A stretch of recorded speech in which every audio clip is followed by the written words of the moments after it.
Did you expect that Borgen would have that cataclysmic, obsessive effect on the Brits? No, not at all. We were so surprised. Actually, I told this story before, but at a certain point in the development of the series, we ran into financial troubles very early, actually, because it's so expensive to make television series. And then I told my boss, shouldn't I go not to England but to Germany, because I mean England was not even on our minds, but the Germans had bought, they had put money into The Killing and other Danish crime series. So I said to my boss, shouldn't I go to Germany, try to charm them and get some money out of them? And he just said, Camilla, a series about Danish coalition politics. No one, and believe me, no one will ever want to watch this series outside maybe Scandinavia if you're lucky, because we always sell our series very cheap, to Sweden, Norway, and Finland. So they might buy it, but forget it. So we never ever dreamed about it would travel, and not to Britain at all. But it's very important to say that The Killing was before us, and The Killing paved the way for Borgen. Okay, when you mention The Killing, now you're at a festival called Nordic Noir and Beyond. Yes. And I'm going to ask Camilla a question I asked Adam when he was last over. Do you mind Borgen being part of the Nordic Noir wave when it's not really Nordic Noir? It's not Nordic Noir at all, is it? Well, it isn't, is it?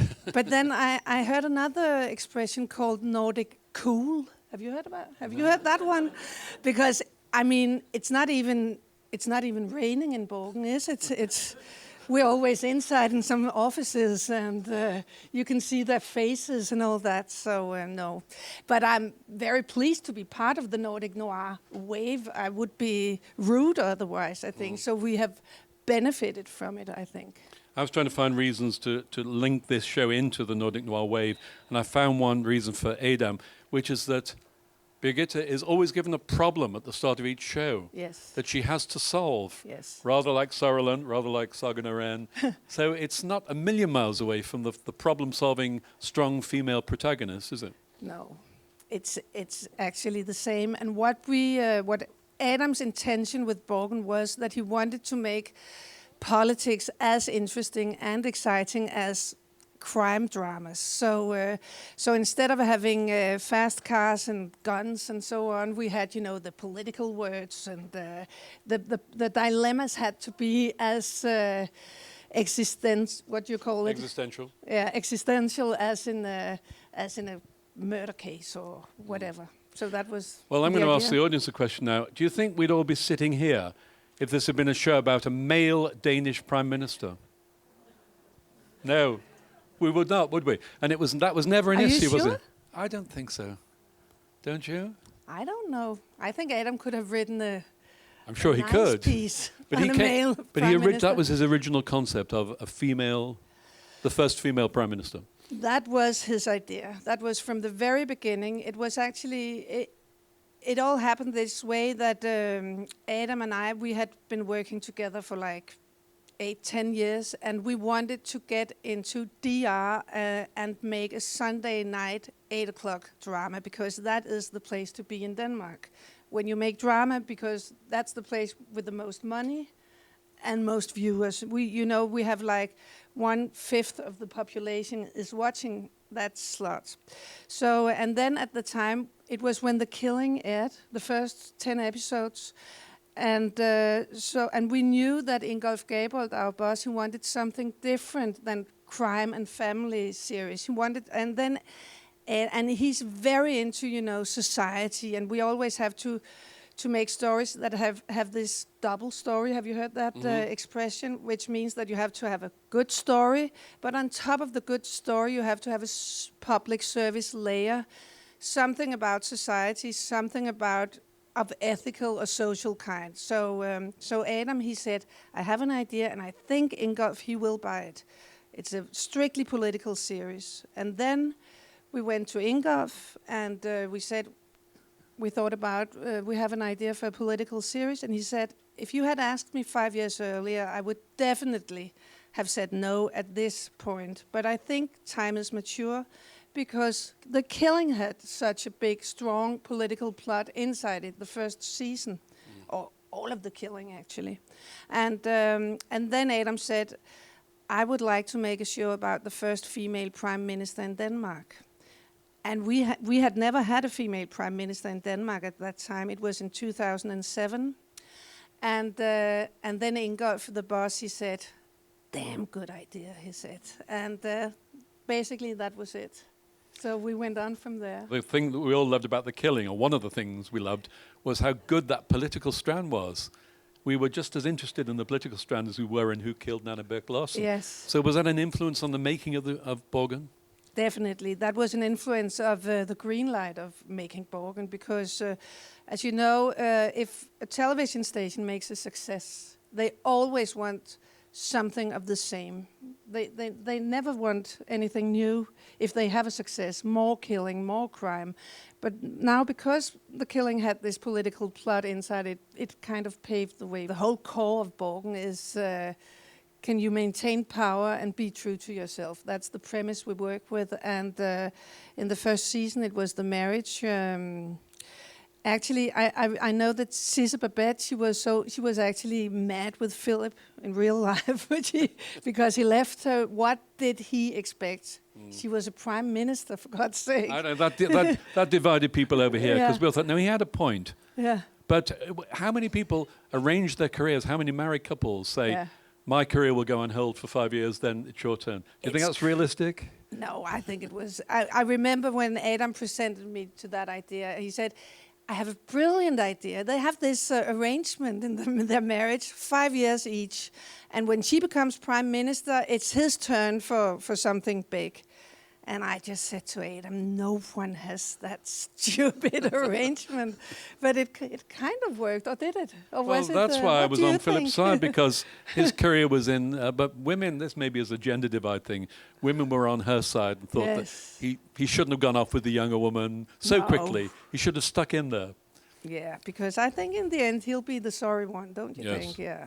Now, you talked about there being 3 arenas for this show. Yes. So there's the political arena, the press, and private life. Yes. And you created in Katrina Fonsmark another fantastic character. Yes. A woman who we were just as interested to see as we were. That's going back to the thriller idea. Yeah. Did you notice what the poster is in her room? Anybody notice? It's all the president's men. Yes, that's right. That's her aspiration to be this tough investigative journalist and uncover corruption. Yeah.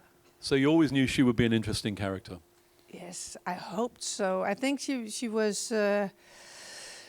in the first 2 seasons, she did not have as much airtime as Birgitte Nyborg and Kasper, the Kasper character. So I think actually she became more interesting in the 3rd season, because she had more real problems but she was interesting all along, I think. And Adam really wanted to show that young workaholic not in contact with herself in a way. But I think the 3rd season she really kind of came out all the way. She makes all the wrong decisions in her private life. Yeah. But then maybe Birgitte does as well. Yeah, but that's what it's all about. That's what drama's all about. Dilemmas, wrong decisions, drama, that's basically it. So would a male politician have had the problems that she had when her daughter appears to be neglected? And she is neglecting her daughter, is she not? She is. Yeah. She's not a very good mother, is she? I don't know, no. She's neglecting her daughter, and her daughter pays the price, I think, yeah. You not think the son was just a touch too angelic with those bubble curls? What? Angelic. What's that? Oh, too sweet. Oh, yeah. Too nice. The little one? Yes. Yeah, maybe. Now, it's fiction. So Birgitte is, you think of strong women politicians, we think of Margaret Thatcher. Yeah. So was she in, because you had to have a fairly feminine, if you like, in inverted commas, central character. So you were never going to go the Margaret Thatcher route, were you? No. No, we never talked about that. But I think in the end of the 1st season, actually, she has become a very almost Iron Lady kind of character, isn't she? And then she gets back to some human nature. But I think Sisse is such a wonderful actress, so that she kind of you got the feeling of a whole human being all the way, even though she really had to make some tough decisions. And I think actually Helle Thorning, our real prime minister, she yesterday, it was Constitution Day in Denmark, June 5th, and it was also 100 years for women's right for voting. What do you say? What do you call it? Yeah. And Helle Thorning, she gave this speech, and the Queen gave a speech, and I was crying before going to London, because it's kind of big, isn't it? 100 years. It's only 100 years. And then Helle Thorning said, because she has been accused of exactly the same things as Birgitte Nyborg, and worse. For 4 years, it's really been a nightmare. But now she's in front in the race. The polls, yeah, okay. So it's very exciting. But then she said, if you don't show emotion as a prime minister, you are accused of being Iron Lady. But if you show emotions, you're accused of acting. So yeah. But she does become less empathetic as the series goes on. Does she not? She does toughen up as the series goes on. Birgitte Nyborg, yes. Yeah. But what about third season? I don't know. Yeah. She does. Now, you mentioned earlier political balance. So we look at that show, those of us who have coalition. Was coalition politics a success in Britain? I don't think we would say it was. We could not, but I didn't. Now it's a thing of the finished. past. It's over. But I did say to Adam, I could not believe that you were not looking at British politics, because we seem to be watching in Denmark what was happening in Britain.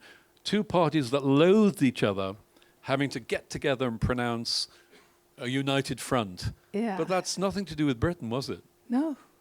This is just everyday life in Denmark. Always. That's how we... Now we have a two-party government. Before it was a three-party government. The government we have had exactly the same destiny as Birgitte Nyborg's government. You know, the socialist environmental party went out of government, and so it did in real life in Denmark. Yeah. So was there pressure on you to have a kind of political balance? So if you criticize left-wing politics, you had to do the same, or vice versa? We had to discuss that balance all the way, and it was actually, in the end, it was annoying, because DR, like the BBC, is kind of a political organization. We have a board, so the politicians are our bosses, you could say.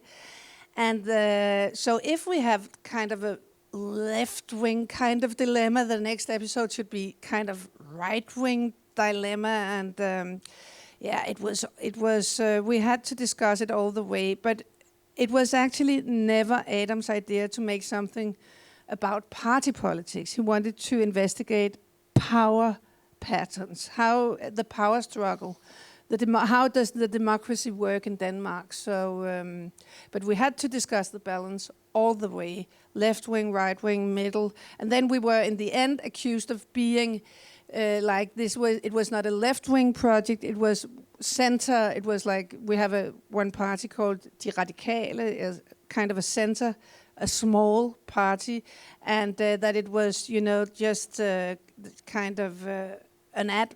What you say, it was for their benefit that we made the whole show, you could say, but that was never true. You took on some provocative issues. You remember the prostitution one, where Birgitte early on is persuaded, I think I'm right saying, to outlaw prostitution. She's persuaded quite quickly that something must be done. And then she meets a prostitute who says, think about the implications of this. That was a really interesting show, and it was airing both sides of the debate, was it not? Yes.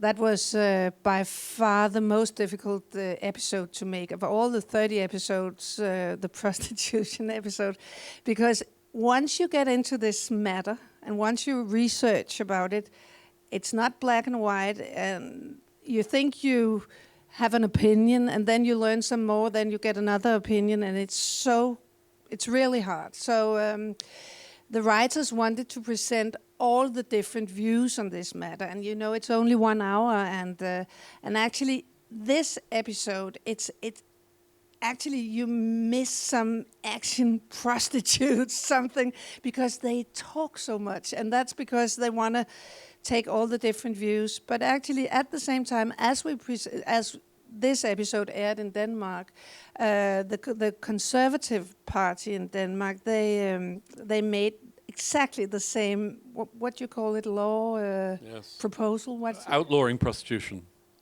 no, rights for the prostitutes. Oh, rights for prostitution. Yeah, yeah. Okay. As Birgitte does in the end of the episode. So they, but the Conservatives didn't they did not succeed in anything. Just like Birgitte Nyborg, it was the same thing. The prostitutes never get more rights in Denmark. There's one interesting way in which I think Borgen is different from political shows made in this country. It's not a cynical show, is it? It's a show in which politicians are seen to be doing a good job. Yeah. Generally, do you agree? Yes, it was. Yes, I agree. I'm very happy that you see it that way, because it was from the very beginning. Adam's idea was to show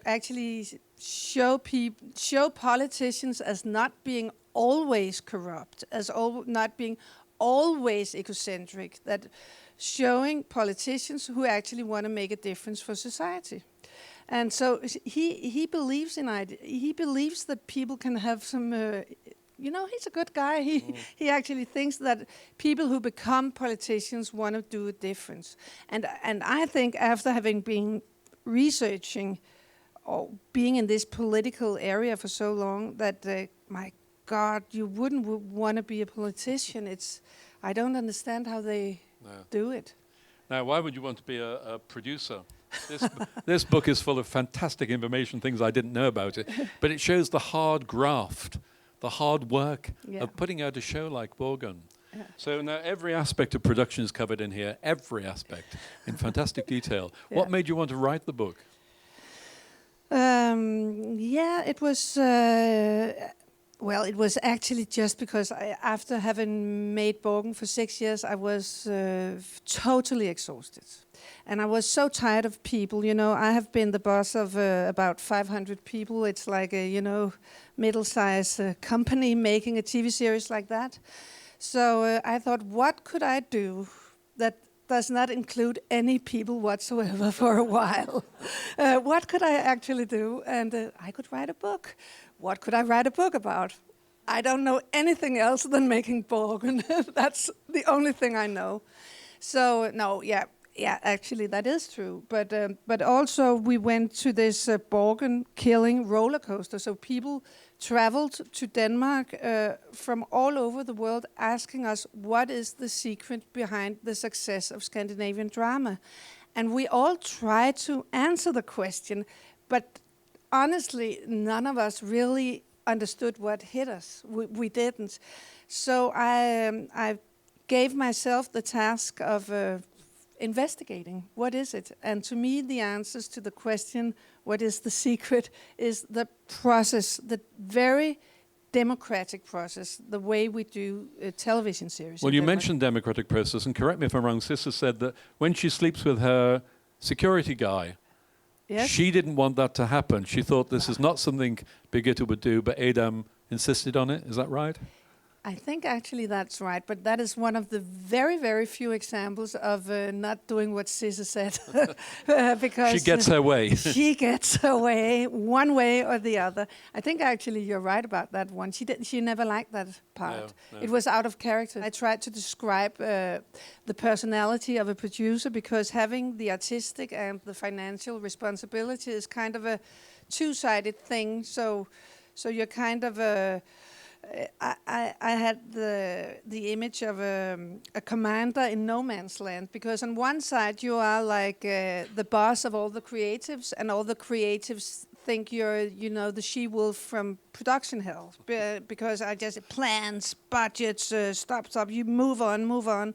And for, all the bosses and the administrative people in the house, I'm like the creative hippie type, because I want to go very far in order to make the creatives perform it the best they can. You had to try to make a Hollywood product on a low budget, is that right? Yeah, that's right. It looks like an expensive show. Does it? Yeah, don't you think?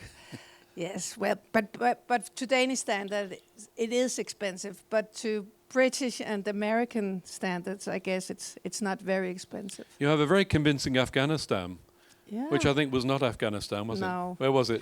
It was, the beginning of episode 11, where we had to make that Afghanistan, the military camp, and it was when the writers started writing that episode.